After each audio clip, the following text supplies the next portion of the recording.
Good morning, this is Jaime from Lyons Garden Center, and today we're going to learn how to plant a lilac shrub.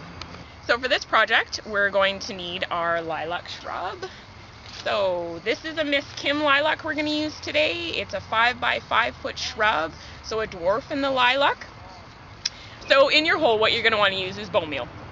Bone meal is a long-term fertilizer. It lasts anywhere between 4 to 5 years, and it helps fertilize your roots over a long period of time. Adding sea soil in the hole is absolutely essential. What sea soil has is a kelp and fish fertilizer base. The kelp encourages new root growth in all your new plants. So I always add a little bit in the bottom of the hole with the bone meal, and then we'll top dress with some more sea soil. A little bit goes a long way. Liquid transplanter is a great product to use. It also has the kelp in it.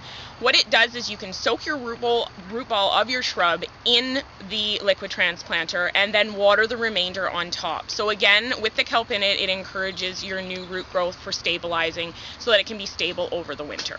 So now we're going to dig the hole.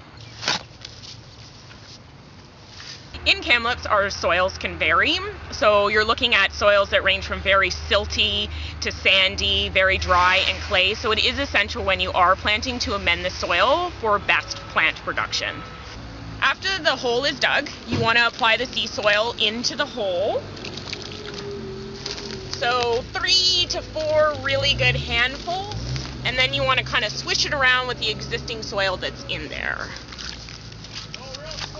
Next step is your bone meal. So for average size shrubs, for a 2-gallon shrub, you do say a good handful. So you can use your hand like this and just mix that in. And again, what you want to do is you want to swish that in with the soil that's in there. So your roots are going to be touching that completely once you plant your plant. We are now ready to plant our lilac.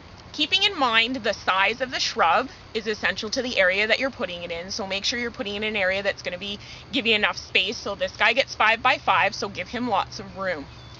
Next, what you want to do is take your shrub out of the pot, and you can see all of the roots that are forming there and on the bottom.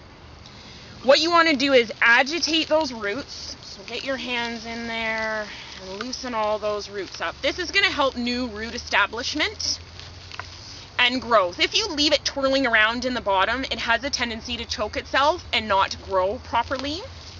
So loosen all those roots up. The top as well. Put that down in the hole there.